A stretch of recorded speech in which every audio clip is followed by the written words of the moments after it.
Hello, I'm Tony Allcock, and welcome to the Art of Bowls. I'm here in the middle of Birmingham at the Stadium Indoor Bowling Club, one of the newest indoor bowling greens in the 1990s. This to me marks the progress we have made since we only had grass greens and we had to play outside from April to September and pack our bowls away for the winter session. Now we have bowls all the year round. Thanks possibly to television, they have actually proved to us and to everyone that bowls is a sport for all, both young and old. I hope during the series to introduce you to a number of players and also to give you an insight into the inner workings of the game. Let's take a further look.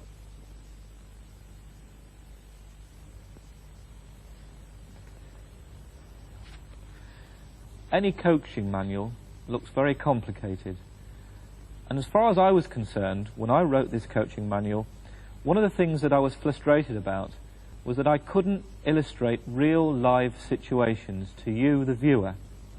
I couldn't introduce you to some of my colleagues, some of the real characters in the game who have come through in recent years over very well on television. Some of the inner workings of the game, some of the thinking, some of the tactics that we employ, some of the way our mind works when we're actually playing our opposition, we can never illustrate in a book like this. A lot of people think the game of bowls began with Sir Francis Drake.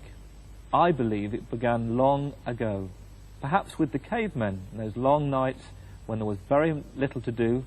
Perhaps they got the boulder or two and threw it across the cave to see how far that they could reach, or perhaps hit a target. One of the most simple skills that we learnt when we were children was to pick up a ball or an orange and to roll it across the carpet. It's a very simple operation, and I believe that's what bowls is all about. We really have got to keep the game basic. Of course we don't play with oranges anymore, and likewise we no longer play with these. This is an example of the original bowl, made of wood, lignum vitae in fact. Back in the 1950s, you'd see a bowling green full of these bowls. Everybody played with them. Unfortunately, people found them too light and easily affected by perhaps a bumpy green or the wind. They needed careful, regular maintenance with linseed oil and often cracked in half. They were replaced by the modern-day bowl as we know it today, a composition bowl made of plastic, usually heavy, and far more adaptable for indoor and outdoor surfaces. The Australians were the first people to introduce these bowls into this country, and now we rarely see anything but a composition bowl on our greens today.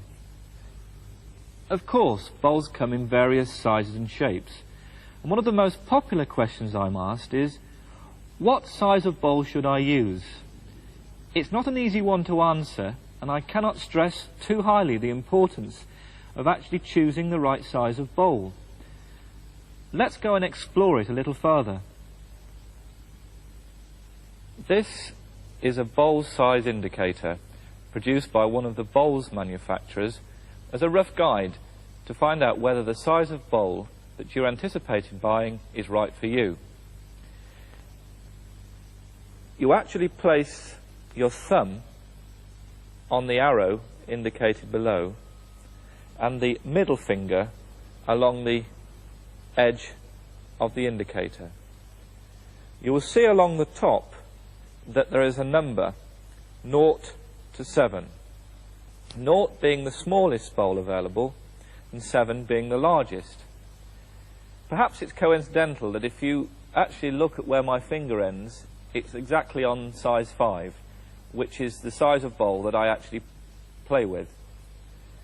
It's only a guide, a rough guide, and I know that a lot of bowlers today will defy this guide because they'll play with a larger or a smaller bowl than this guide recommends.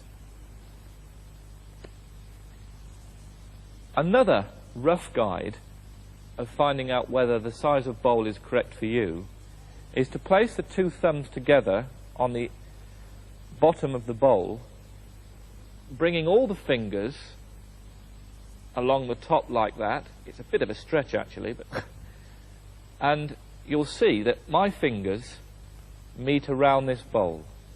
And this bowl is the bowl actually that I play with all the time.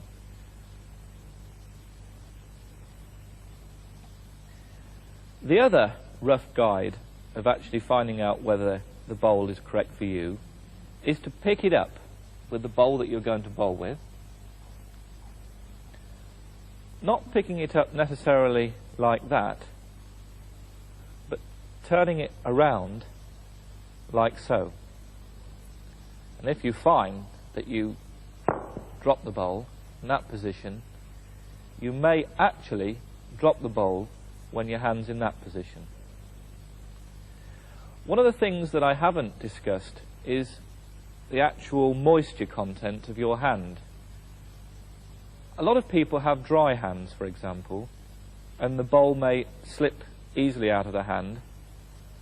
Another bowler, like myself, might have a fairly moist hand, which is very good for gripping a larger bowl than perhaps you would normally play with.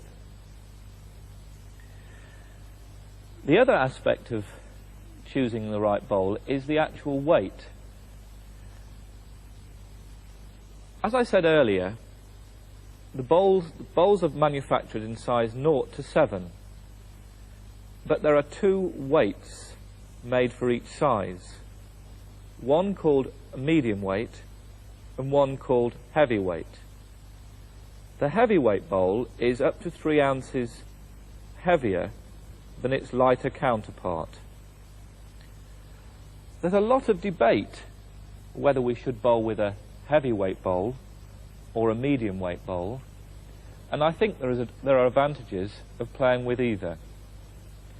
For example, I wouldn't consider playing with a heavyweight bowl on a very wet, mossy outdoor green, because the bowl being heavier will sink further into the ground and consequently will need a lot more power in order to motivate the bowl along the ground. A lighter bowl will actually skim across the surface, and consequently it won't need as much power in order to send it along the green. There is a school of thought that feels that we should change our bowls for indoor and outdoor play. Personally, I play with the same bowl, 5-inch heavyweight, indoors and outside. It's something that I actually find works for me, but I know players that would play with this bowl, which is a heavyweight bowl, in an indoor stadium, and change when they go outside to a lighter bowl, because the effort that they need to put the bowl along the ground would actually be considerably less than trying to plough this heavyweight bowl through thick, lush, wet grass. The other consideration is what type of grip do you require on the bowl. This bowl, for example, is quite smooth, has very little grip other than the circles on the outside of the bowl, which I feel are just purely for decoration. Perhaps you will note that my own set of bowls has a dimple grip along the edge, and you see as I pick the bowl up, my thumb and my first finger are actually along that gripping line. I will talk about gripping the bowls later, but as an indication, some people perhaps wouldn't grip their bowls along the line, and in fact they would be there just purely for decoration. It's very much a personal choice. David Bryant, for example, can't stand anything on the bowl other than a smooth surface. In fact, if he's playing outside and he gets a piece of grass on the bowl, he'll wipe it off.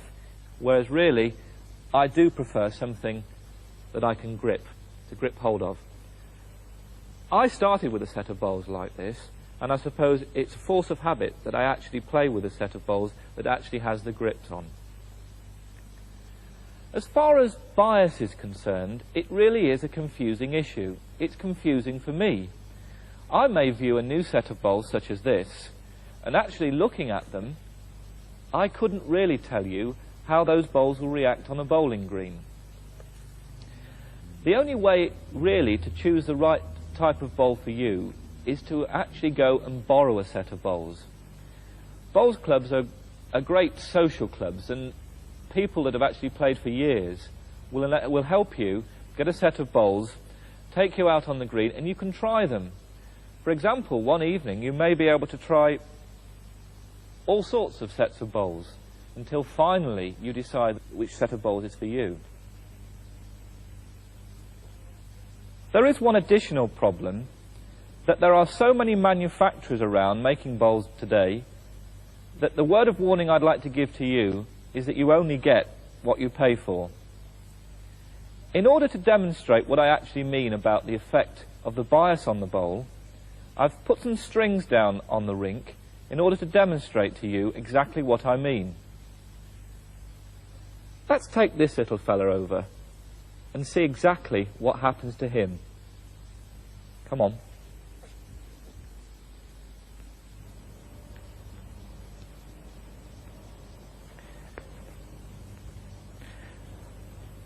To demonstrate to you how the bias works on a bowl, I've set up a little experiment. I've placed 2 strings to mark the boundary of the rink and a string to mark the intended line. I've put the jack in the middle of the rink, not that I hope to get near to it, but just to mark the dead centre. I'm going to use 3 bowls. This little fellow we've seen before. It's made of lignum, an old-fashioned bowl.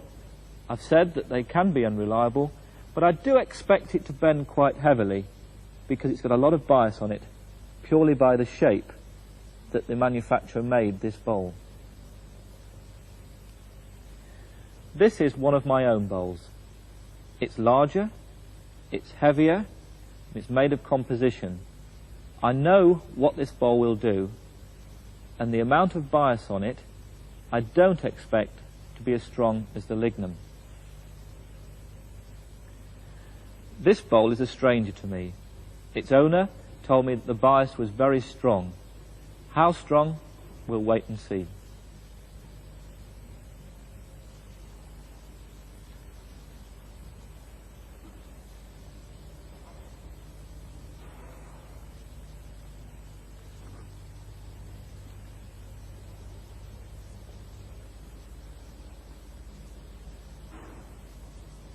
As the lignum is demonstrating, the bias was fairly strong, and although I was inside my intended line, it finished at least a yard narrow of the jack.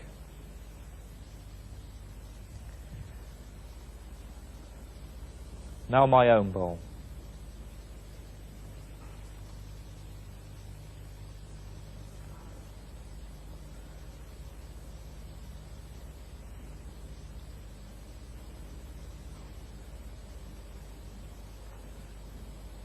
As I knew the intended line of my bowl, I was able to visualize the line that my bowl would need to take in order to get into the center of the rink.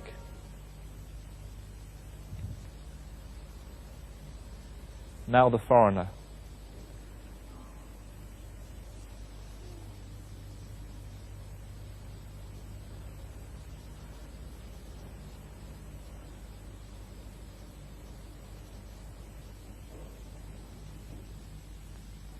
For once, bowls proved me right. That bowl was strong and it did bend a lot, which goes to prove that every set of bowls is different. So the best thing you can do is to go along to a good club and they'll let you try various sets out. A lot of people ask me, what else do I need to play the game of bowls? And I've laid out some essential equipment that I feel you will need to enable you to enjoy the game of bowls. Come along and look inside the bowls bag.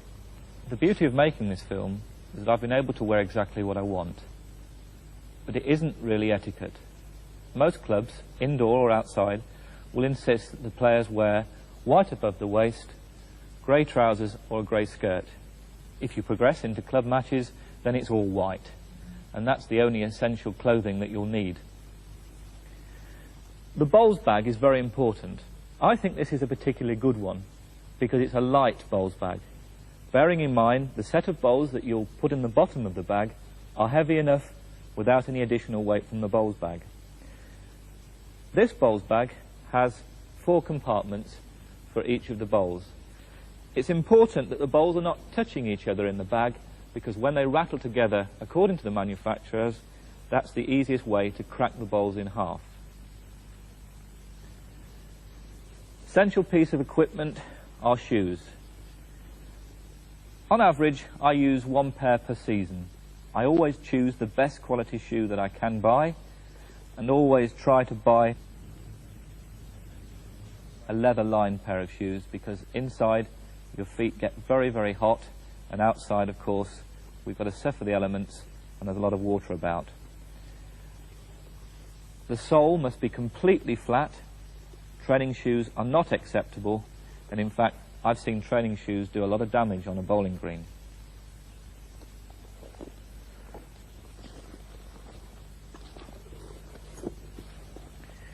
If you progress to club matches or competitions, then you'll need a measure. Like bowls, there are a number of measures on the market today.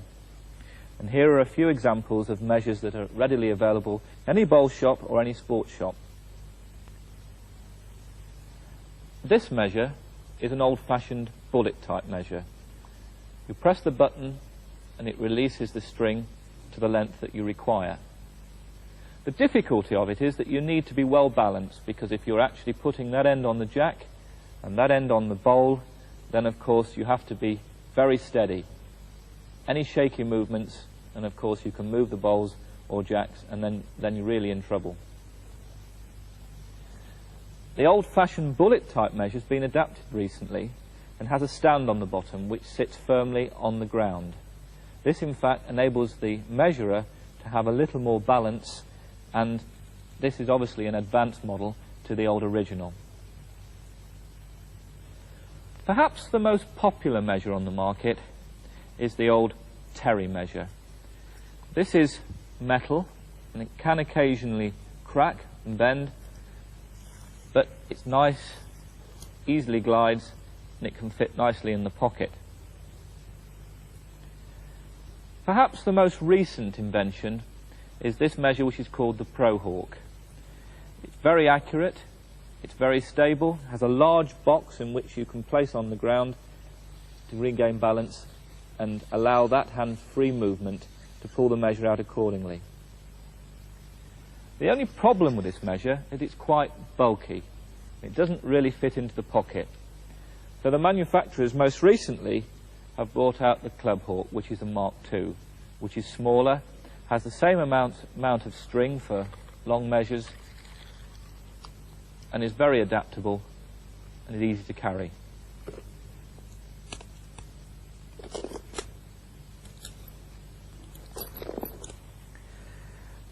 To provide extra grip on the bowls, particularly outside, there are a number of gripping agents. I rarely use these because my hand is moist and I have a good grip.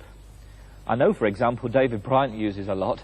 In fact, when I say a lot, he uses a very severe wax, a very thick treacle type wax.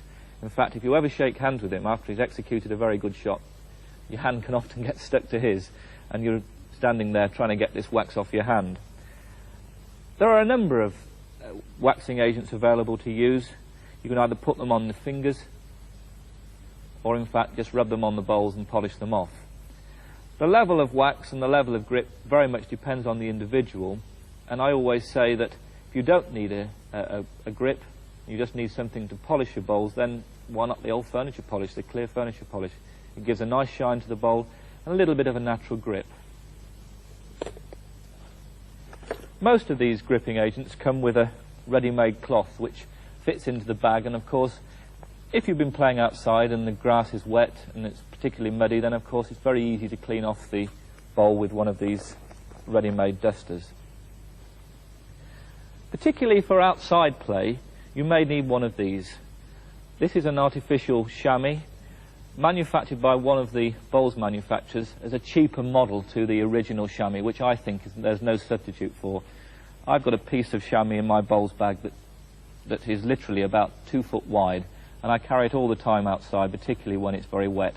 It seems to clean the bowl, gets it dry, removes all the grit, the grass cuttings from the bowl, and then you've got a nice clean bowl to deliver with. Incidentally, I know David Bryant, he always uses a cloth in his hand because he cannot stand anything on the bowl. A little bit of grass, and he notices it in his fingers, and he has to completely wipe the bowl free of any grass and any moisture content. Finally, my essential part of equipment would be a decent set of waterproofs. These are not any other waterproofs. They're specially designed and manufactured for bowlers. They're pretty waterproof, they're light, and they give plenty of freedom for the bowler when they're actually on top of clothes. And let's face it, particularly in this country when it's cold and wet, we're usually wearing 2 or 3 jumpers, so we do need plenty of room, and we don't want to be restricted. But having said that, I'm the sort of person that doesn't like getting wet.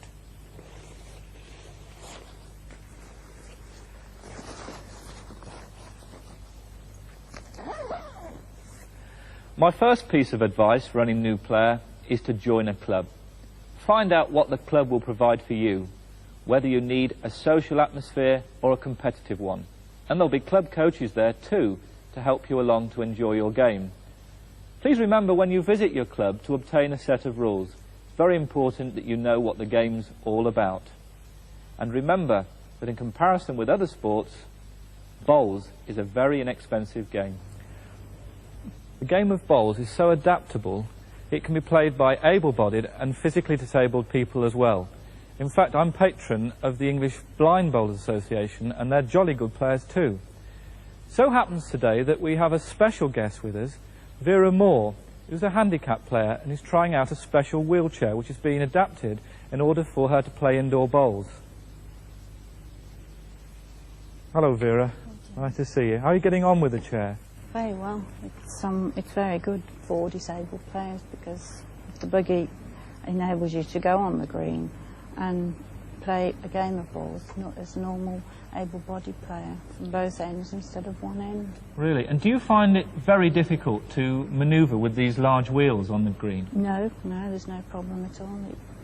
It's much easier than a normal wheelchair, in fact. Is it? Yes. Would you like to demonstrate to me how you actually deliver a bowl, perhaps yes. on the forehand, and how simple you seem to make it look? Well, the thing is, with the buggy, you have to keep your weight on the back while you're moving along. But when you come to bowl, you just adjust your weight so that the front goes down, which acts as a brake. You don't need to stop and put brakes on. Oh, that's marvellous. So it saves time as well. And it's quite stable? And it's quite stable. Great. So it's less clumsy than an ordinary wheelchair because you don't have to stop and position yourself and put brakes on, which takes time. With the buggy, you just bowl straight from it. Can we see you bowl one? Yes, certainly. Thank you.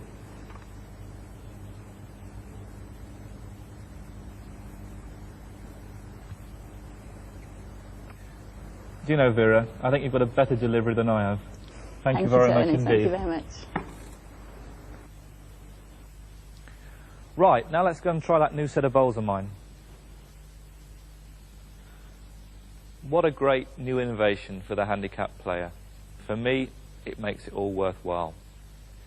Now let's have a look at these. A new set of bowls. What do they tell me? First and foremost, I believe they're manufactured by the best manufacturer.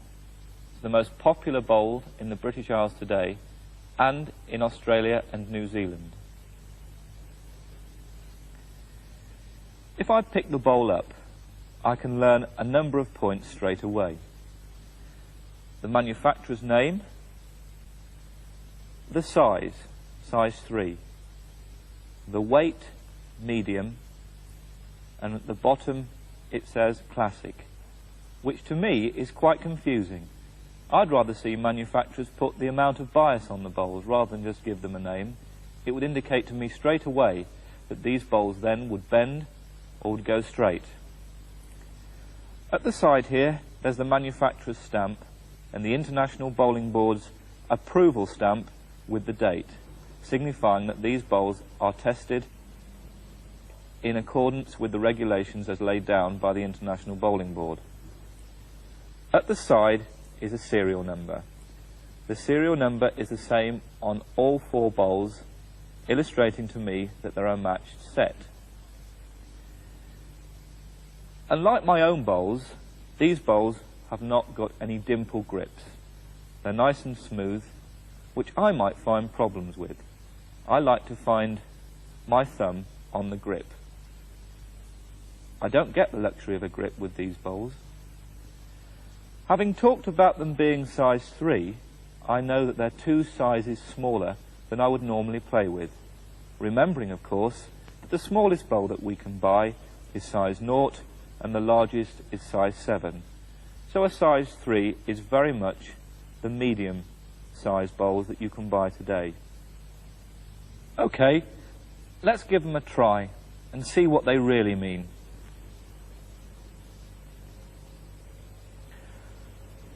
Already they feel light in my hand because they're smaller and they're medium weight, considerably lighter and smaller than I would normally play with.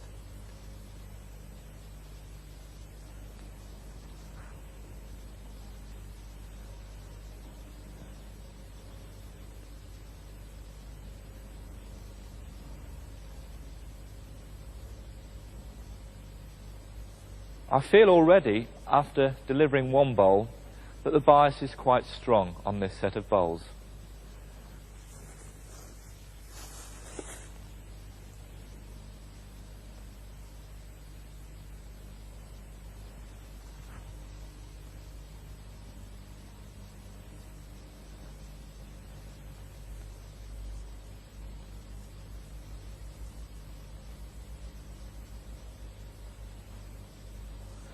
Already, I'm missing the grip that my own bowl would normally have, and they still feel very strange.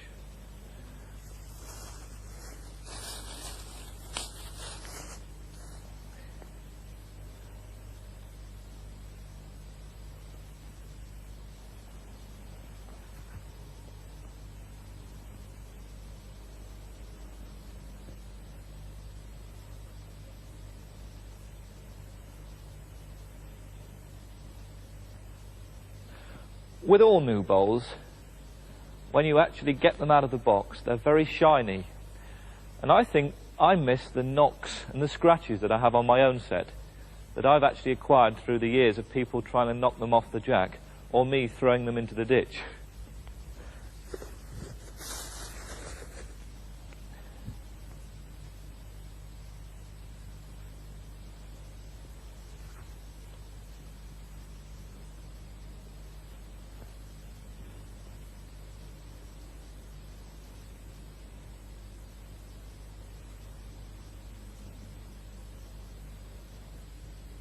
In order to feel confident with that set of bowls, I'd need a lot more practice.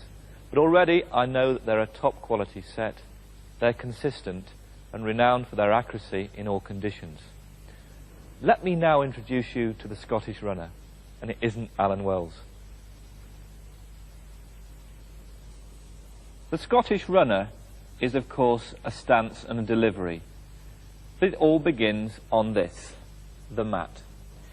It should be 24 inches long by 14 inches wide and placed at all times along the centre line of the rink. The minimum distance of the mat from the edge of the green is 6 foot. A lot of new players, as soon as they step onto the mat, they freeze and become very tense. The bowler needs to be totally relaxed on the mat, feet poised in the direction of delivery. For example, on the forehand, my feet will be slightly to the right of the mat, and for the backhand, slightly to the left. By placing my feet along the line of the intended delivery, my shoulders, my body, my eye level are all in line with my intended delivery. These are the basics. There are many variations, but now let's get on with that Scottish runner. If you go to Scotland, particularly outside, you'll see a lot of Scots people delivering like this. I believe it's because they need a lot of momentum behind the bowl, because in Scotland the outdoor greens are usually very heavy, and the amount of power that you need to deliver your bowl is quite immense. They stand on the mat, usually with the left foot at the side, giving a nice firm balance on the mat. You will note that the action is very fast and free moving, probably because when I've been to Scotland, it's usually been freezing.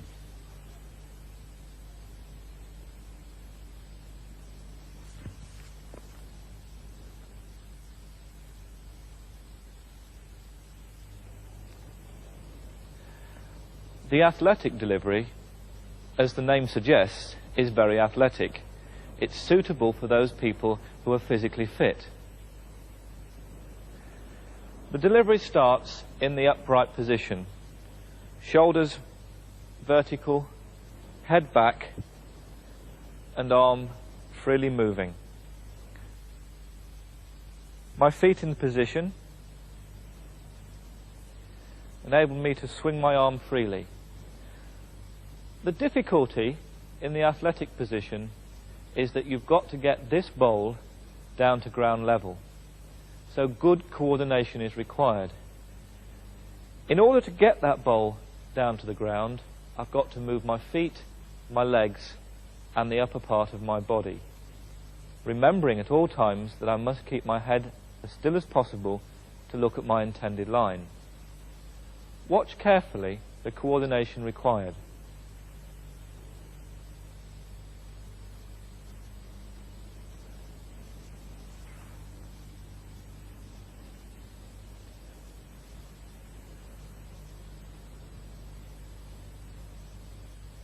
One of the most interesting things about the athletic position is that when the body moves forward, you can very easily lose your balance. We often see players, when they're down in this position, moving their body forward, actually lifting the leg.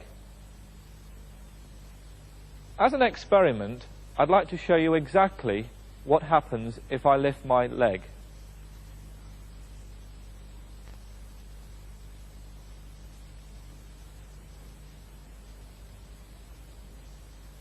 In order to maintain balance, my arm went forward, putting my body forward onto the bowl. When I'm actually talking to bowlers who actually use the athletic delivery, they find difficulty sometimes on very fast greens. They find that they're too strong, purely and simply because everything goes behind the bowl. In order to stop that, I often suggest to them that when they deliver in the athletic position, they perhaps leave the foot anchored on the back of the mat. It stops that body weight going forward. Having looked at the athletic delivery, now let's explore the crouch and the semi-crouch, which of course is the other extreme because we are very near to the ground. The crouch is the popular alternative to the athletic stance. As the name suggests, the bowler is crouched onto the mat, either with both feet on the mat, or alternatively, one foot in front of the other and the bowl resting on the ground. It's popular for older bowlers who might have back trouble, and certainly this delivery reduces the wear and tear on the back. The bowler is already low down, the bowl resting on the green, and remember that the eye line is considerably lower than that of the athletic delivery. The alternative to that is the semi-crouch, which, as the name suggests, the bowler is semi-crouched from the athletic stance. Either way, the bowler has to give the bowl momentum from the body. It'll be interesting to note whether I can actually get enough momentum on this bowl from the full crouch position.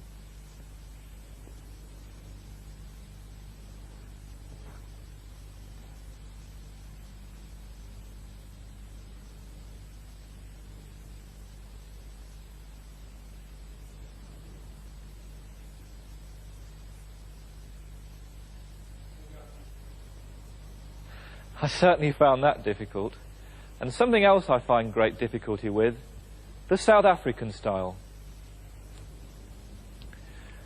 The South African clinic-style delivery was introduced into South Africa by Dr. Julius Surge, a great thinker in the game of bowls. I believe he hoped to uniform delivery in South Africa to enable club, county and international players to simplify their delivery. He recommended that the player stood firmly on the mat, placing the right foot in the line that the intended bowl was to take. He then suggested that the player took a short step with the left foot, whilst keeping the weight on the back foot. The bowler then had to make sure that the arm was free and relaxed, the shoulders were in the same position as the foot, looking down the intended line, and also the head nicely balanced. The bowler then had to take one short step further forward with his left foot and deliver, like so.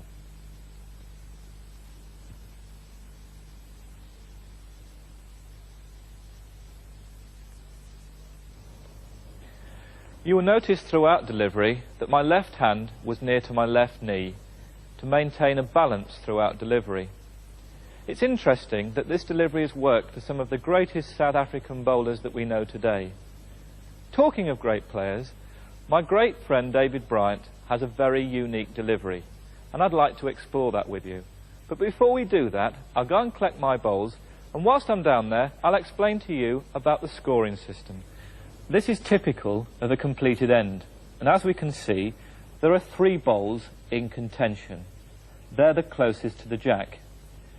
If I was playing in a singles game, my opposition and I would probably disregard these bowls around the perimeter because they're out of contention. So let's remove them.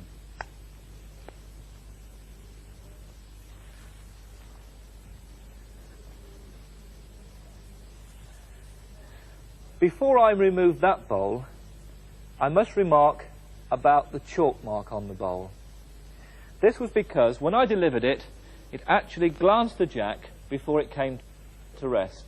So that would be deemed a live bowl or a toucher. A lot of people ask me, what is a live bowl or a toucher? Well, it's a bowl that actually hits or glances the jack on its delivery from my hand along the green to the jack. It wouldn't be a toucher if it was knocked onto the jack by another bowl. The only advantage of a toucher is if that bowl goes into the ditch, then it remains where it lands, providing it's within the confines of the rink. All these other bowls, if they were hit into the ditch, they wouldn't be a live bowl, they wouldn't have a chalk mark on, and consequently they'd be removed to the bank and would be out of play. In this head here, I'll be very hopeful that my opposition would give me one shot, the nearest bowl to the jack. So let's take that away, and I can breathe a sigh of relief and count one shot already. Then we come to these 2 bowls. They both look equidistant. My opposition feels that his or her bowl is nearer, and I feel that mine's got a chance too. The eye is usually a good judge, but when you've got dark and light bowls in a head, it can be very confusing. So I think we'd both agree that a measure would be in order.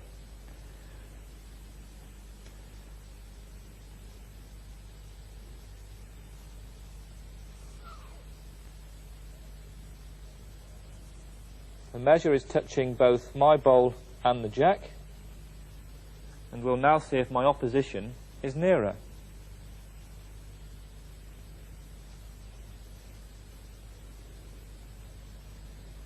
Fortunately for me, that bowl is nearer than that one. So therefore, I've got one shot already. That bowl is nearer than that one, so I'm counting 2. If, on the other hand, that bowl was nearer than the bowl I've just measured, then I'd still get the one shot. All that bowl would do would be prevent me from getting 2 shots. Right, having looked at scoring, let's go and see how Mr. Bryant delivers a bowl.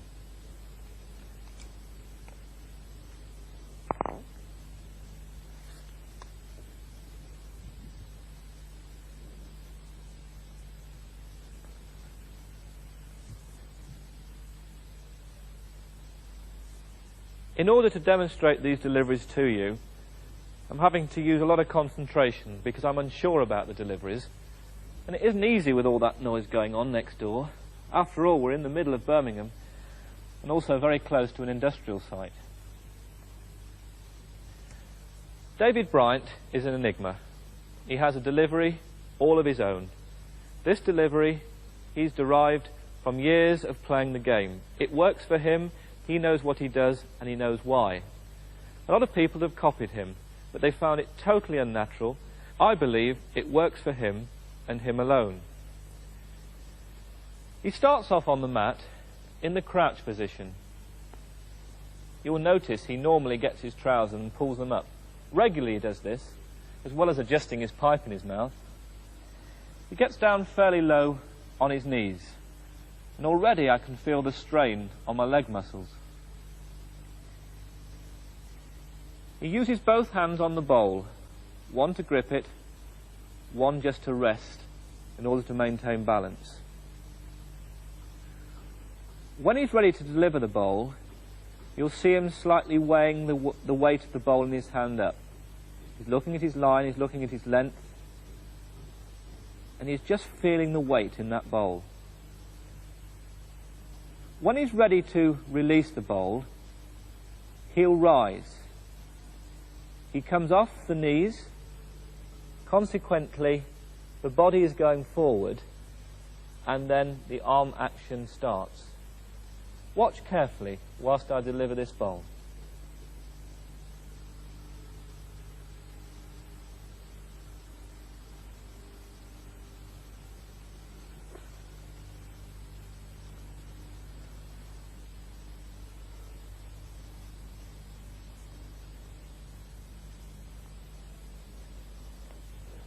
You will have noticed that in order to maintain balance, my leg came up in the air. A lot of people feel that David Bryant will one day fall flat on his face, but I've never seen him do it yet. He raised his leg to maintain balance. It certainly is a very unique delivery. Having looked at one unique delivery, let's look at another, where in fact the delivery has come about due to a small object which is called a mat. It's no bigger than a tea plate, and that is for the crown green bowlers.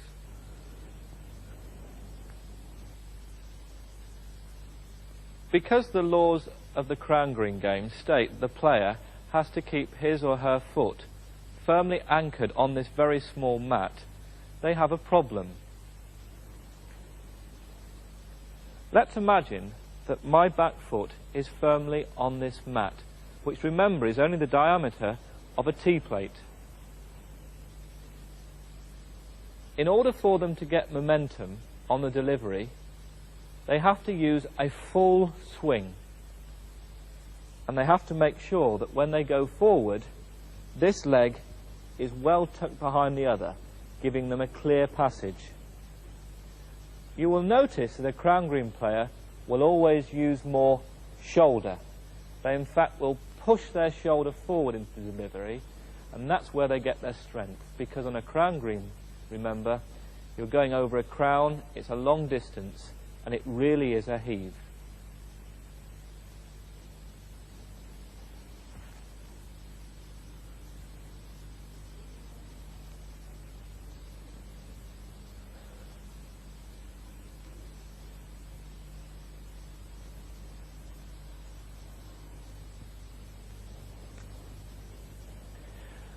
And now I'd like to demonstrate to you something which I'm a bit more confident about.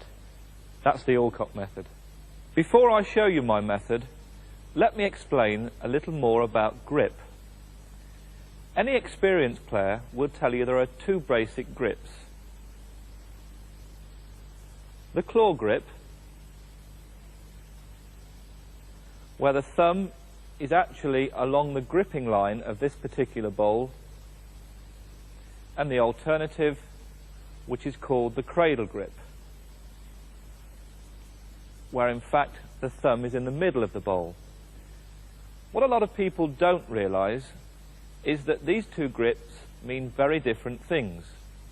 Let us go back to the claw grip.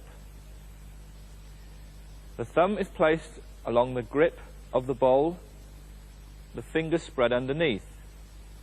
But the subtle difference is here. There is a gap between my hand and my bowl, thus pushing the bowl onto the fingers, giving the fingers control. Moving the thumb down on the bowl into the cradle grip, see what happens to the bowl. It's now firmly placed in my hand, thus giving the control and momentum to the back of their hand. A lot of people find this particular grip very useful when they need to put a lot of power behind the bowl. And this grip when they need to use the fingers on a very fast finger touch green, when in fact the momentum for this bowl actually comes off the fingers. That basically is the two grips. The claw grip and the cradle grip. I actually use something in between. Halfway on my fingers and just a little gap in the palm of my hand. I find that works better for me. Having picked up my bowl, I may actually just juggle it around a bit just to relax myself. I like to step on the mat feeling nice and relaxed because after all, we've said before, this game is very natural. And the more natural I feel, the better I play. When the bowl feels comfortable, not forgetting to check the right bias, I'll then lower my body. I do this purely and simply because it's not so far to reach down there. And secondly, my eyes are lower to the ground, thus enabling me to get a better sight of my intended line. I place my left hand on my left knee to give me a little bit of stability, making sure my feet are nicely in line with the direction I want to go. My delivery is an all-in-one, a natural approach. So as I actually step forward, I swing my arm and let the bowl go, like so.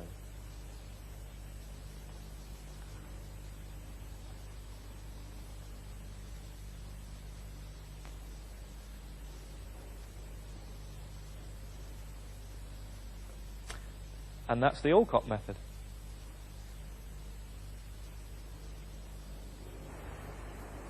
A lot of bowlers are synonymous by the way they deliver a bowl or stand on the mat. And my first guest is no exception. He comes originally from Wales. He's represented England on numerous occasions and holds the 1988 World Team gold medal. I'd like to introduce to you a great friend of mine, a warm character, and always a great pleasure to play with or against on the bowling green. Wynne Richards. Hello, Rachel. Hello, Wynne. How's it going, right? Thanks for bringing the weather along with you. Yeah, I noticed that, yeah. Wynne, I've just talked about different deliveries. You've got very much your own style. Throw us a bowl on the forehand just to show us.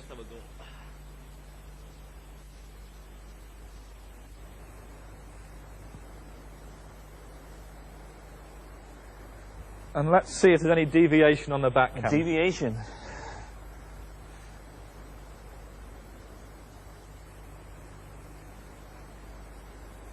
Seems pretty consistent to me. Yeah. What grip? The grip that you use is peculiar to me. It's not a textbook grip, no, is it? No, it's not. It's. I suppose it's because I've got quite small hands and I use quite a big bowl. I use a size 6. And I always have used a size 6. Even when I was small, I started playing, and I found to be able to hold the bowl. Right. Especially when it's small, I had to move my little finger around to just hold the ball steady in my hand. So that finger comes across probably slightly more than it does with an ordinary grip.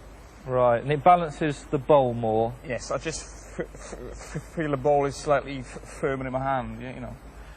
When you actually play, you said that you develop that grip for outdoor bowls. Do you Yeah. change it at all for an indoor Not surface really, such as this? no. Not really, no. It's still the same. I use exactly the same bowl indoor and out, so I have to hold the bowl the same way. You do. Yeah. And when you're actually standing on the mat, Yeah. you put out this foot. Now, is that just to get a balance? It is really. I mean, I suppose the object of the exercise is to feel comfortable when you're on the mat. I mean, some people. Well, I do, don't I? I right, bend you my stand- knees. I must prefer to go like that. That's the preliminary set, isn't it, That's right. for the How delivery? you feel when you bowl. You feel comfortable when you just before you actually bowl the ball. And then, when you actually go through your follow-through, Yeah. you tend to adjust That's right. slightly. I think that happens with quite a few people, yourself Yeah. included. And it's basically, again, I think it's because I've got a small hand and I use a big bowl. If I brought the bowl back normally like that, I would feel as if the bowl might drop out of my hand. Right. And you just tend to do that in there, Yeah. and it just holds it up.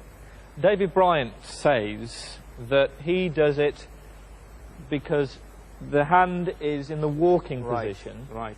and when you're walking down the street, you walk rather That's like right. that rather That's than right. That's right. like that. Yes, I suppose But there's something in that. one thing that I actually noticed, that I started to deliver a bowl like that, and somebody told me I started it. Now, Yes. whether it was the influence of David Bryant, Yeah. was it with you? No, I think I was probably playing 8 to 10 years before somebody said to me, "Why do you twist your arm at the back?" And I said, "I didn't know I was twisting it at the back." no, that's one of these peculiar things, isn't it? But sometimes you do things and you don't right. actually That's right, you don't realise that you're doing it. You know, I tell you what, Wynne, I'll have a go Yeah. under your instruction at delivering on a forehand. Small one on the inside. Oh yeah, right, okay. Right, I'll now try with a not good to laugh. bother- Now, do I put the foot out? Just That's literally, it. just touch the ground. That's it. And yeah. hand. If we sit in a bit, it looks more effective. Oh right, okay, right. And I've got to put that little finger over there somehow, That's it. haven't I? And Is hold. that right? Move your thumb a bit further up. That's it.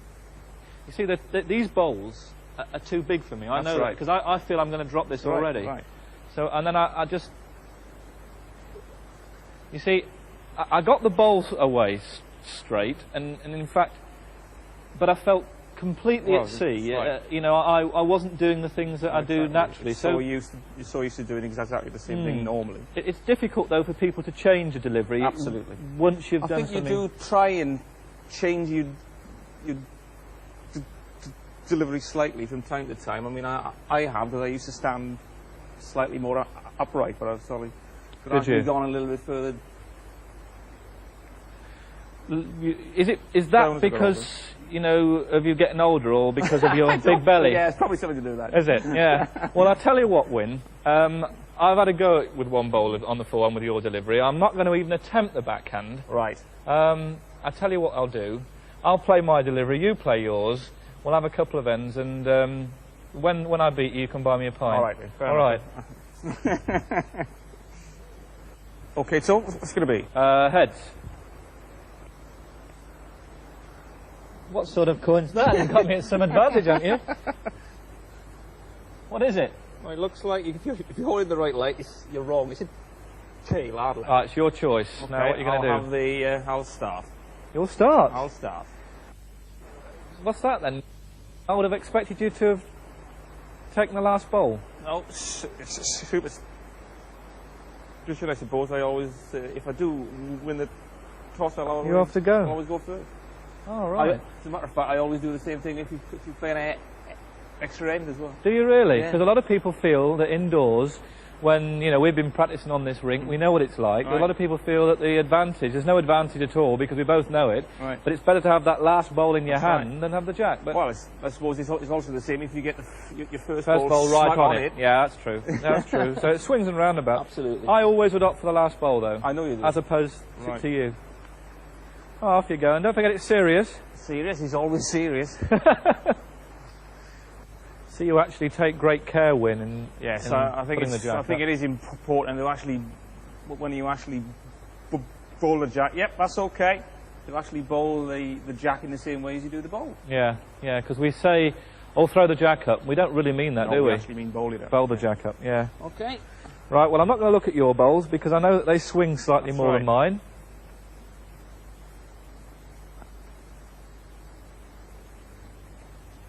Good line, we've got the weight. Run it out. Yeah, that's a very good That's opening not too bowl, bad to really. start, really.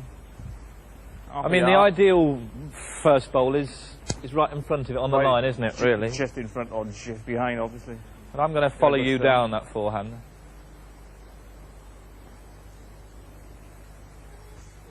Yep, that's not a bad green. It just depends what weight I've got on. I think the That's green's all all right, right. I don't like it. I No. don't like it. That might cause you a few I think you're right. problems, Mr. Richards. Now that's slightly in front. Yeah, Which now- means it's not as easy to get around it, but I've got my own bowl on the other hand. I can either draw around it, just play it on, or just get inside of it. What are you going to opt for? I'm going to play the backhand. I bet you won't be short there. I mean, Slightly there's no underline and slightly overweight. there's no need for you to be short on that hand, No, is there? absolutely. Really, you've got And it's two not far options. off. I missed my own. Well Bad. played. Well played. Almost exactly what I aimed for. Now I've got a problem here. I've made it awkward for you. You because have. My balls are in the hands. The one's in the forehand, which is easily hit over. Yeah. So is the one in the backhand. I think the only option I've got really is both roads to Jerusalem are blocked. Absolutely. So I've actually, assuming I'm the one shot, I'm going to play a bowl round the back. Right. So that when you open it up, I've got the option of eventually moving the jack round. That's right. I don't want to give you the shot. So Well, I've- you can try if you want to. Thank you very much.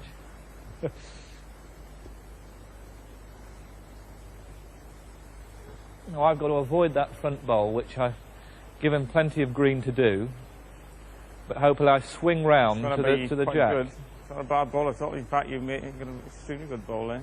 In fact, I'm Not quite pleased scoring, but it's with in that a- bowl. it's in That's good a place. really good position, Now, isn't it? I will go back to the forehand now because I've asked that first ball of yours, which was in the forehand draw. I've now moved to a practically jack high position, so I can either draw onto that or just turn my own over.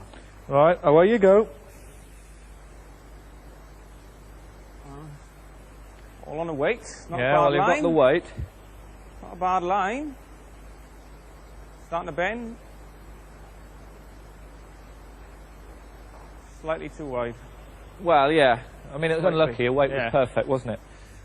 But the problem is, Wynne, I've got You're the in- same that's problem right. as last time. You can just about draw around that short ball of mine, but you've got to be extremely close to it, haven't you? Yeah, I'm going to opt for the same again. And remember, I've got the last bowl. Right.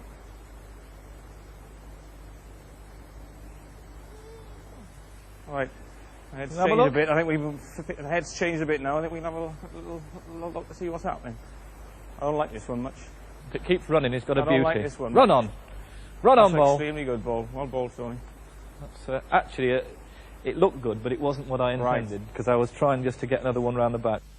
That ball, which I thought was jack high, is actually slightly in front of the jack, which makes it slightly more awkward for me. But I've got quite a good, what we call a percentage shot on here, still on the forehand, haven't I, really? Yeah, I mean, a lot of people talk about this thing called the percentage shot, and really it means the shot or the hand where in fact it's going to give you the best result, even though you might be slightly inaccurate. Right. Slightly, the way that I will probably play this is to play it slightly overweight, maybe a couple of feet on, I would think. And I've got an area to get into there. Right. Either pushing my own ball on, stopping on that shot wood, or resting on that and falling in. I mean, the thing is, you are actually laying two shots down, Right. and I've got to expect you to disturb this head, right. really. Yes. And You've also got the ball behind, and if I play it slightly too wide or slightly too tight and slightly heavy, I can push that on the jack, and you've got a free draw for 4, or push Yeah. that in on the split, and I'm giving you a free draw for 4. I mean, a lot of people, perhaps beginners, might think, oh, well, that's a wide target, I'll just bowl heavy. But really, the mistake is if, as you said, if that bowl was played at that angle and the jack does move over there, I'm actually 3 shots, and then That's I've got the luxury An open hand. of another one Absolutely. for 4. Absolutely. So you're really, with your experience, saying, well, I'm going to try and get the shot, but I'm also not going to give you too many if it goes wrong. Right. Okay, right, I'll just a slight overdraw on the forehand. Right, away you go, Wynne.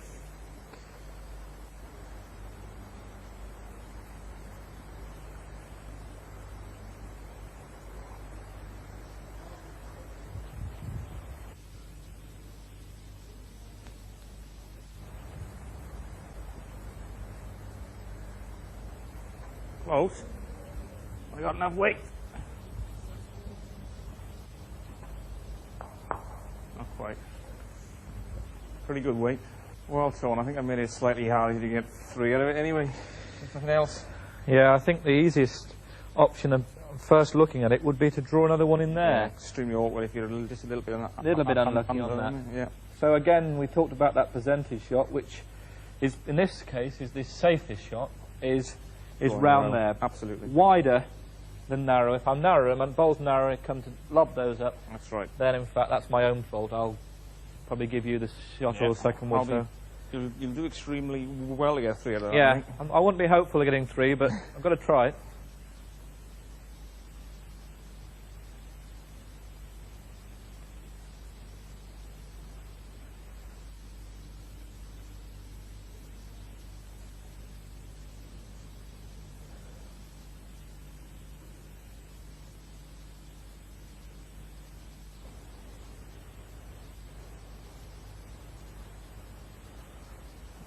Got the weight, you're close. A very windy shot. Chickened out. 2 to you? 2, yep.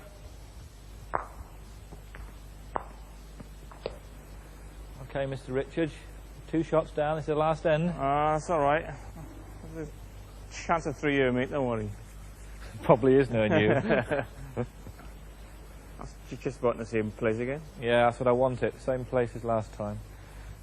Trouble is, I need a good memory now.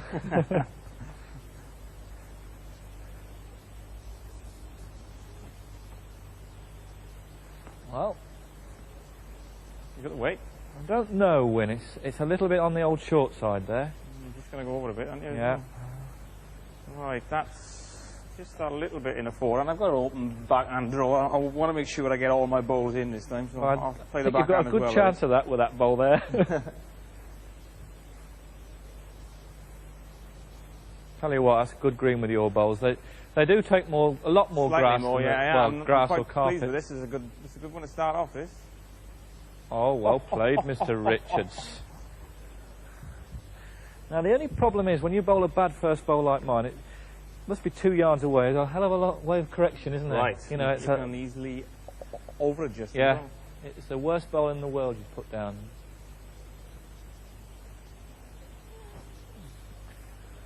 Well, I feel I've got a bit more weight, Good Wynne. green on it. I know that. I don't like it much. I don't like it much. If that swings, you smack on it.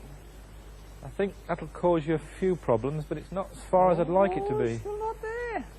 Now, that Dear, looks to dear, be dear. about a good half a yard short. I can still get around that, I reckon. Don't hit it up, will you? A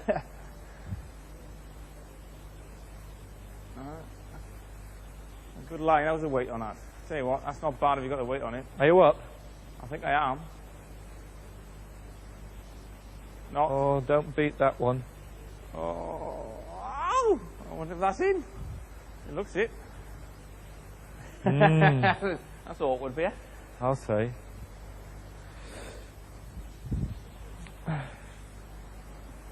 I'm going to take a chance on the backhand here. I'm going to play a bit of weight. Either hit your bowl out, mine onto the jack, or hit your shot bowl. It's your normal airy-fairy shot, eh? Area.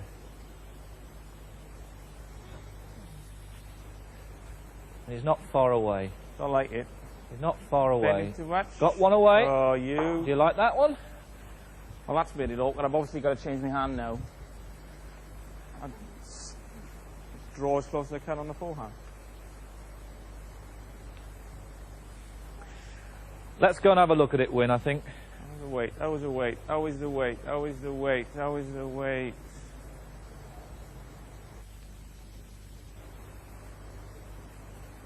That certainly gives me a chance anyway. Yeah, well played, Wynne. Depends Good bowl. what my front ball is there. How close that is. If that's in, well, I've got an extremely good chance. I think it might well be. I think you've got a good chance of 2 shots I there. think you might be right. Do you know, Wynne, this is a situation where we often see on television where you're limited to come up to the head. I mean, this is a situation where you've really got to look at it, isn't it? Absolutely, yes. It's totally different from down That's there. right, because it was quite obvious from up there that I was certainly holding, but it was not obvious that I was holding 2. No. Well, I've certainly got to get 1 in here. If I don't get No, the you shot, haven't. I've got to get second wood.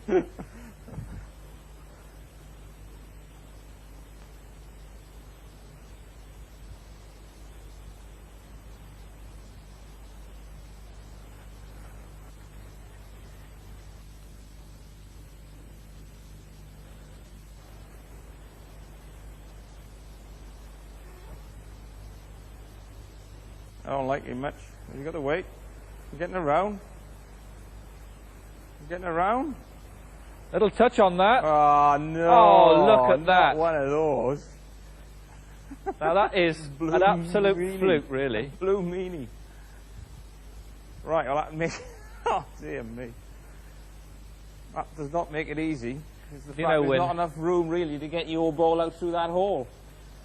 Do you know, that's where there's an element... I mean, the weight was good, wasn't it? I was a weight. It was bit narrow and got an absolute perfect catch. I mean, that's... In this game, that's what you can't predict, isn't it? Right, well, all I've got to do is here is play slightly overweight. Obviously, I have to make sure I'm up. I might just be able to squeeze the ball through the hole, but what might happen is Jack will move across there as well. So if I can get it through far enough with the Jack going slightly over there, I might just make 3 out of it. It's not very easy at all. I'm going to go anyway. Best of luck, Wynne. Thank you very much.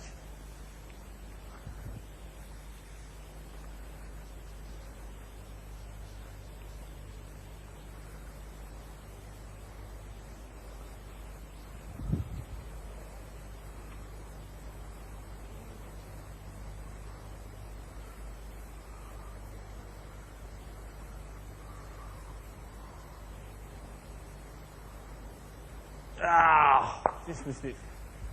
Cheers to him. Unlucky, Wynne. Perhaps I should say unlucky to you and lucky to me. Thanks very much, Wynne. I've enjoyed your company, and don't forget mine's a pint. Cheers to him. I'll play. There's a lot of things you can predict in the game of bowls, but you can't predict luck. That concludes film 1, which really is about basics. We've discovered the type of bowls available. We've looked at clothing and equipment, and we've looked at stamps and delivery. But as Wynne Richards has proved to me and to you, that stamps and delivery is very much an individual thing, but the important thing to remember is, do what comes natural to you, but do the same thing each time. In the rest of the series, we're looking at line and length, the shots, and everything a player needs to know. You'll also be meeting some very special friends of mine. From the world of Crown Green, Brian Duncan. From Ladies' Bowls, the Queen herself, Margaret Johnson. And also in the series, you'll be meeting someone who represents the world of youth, a young member from my own club in Cheltenham. I hope you've enjoyed this introduction to the art of bowls, but please remember the golden rule. Keep it simple.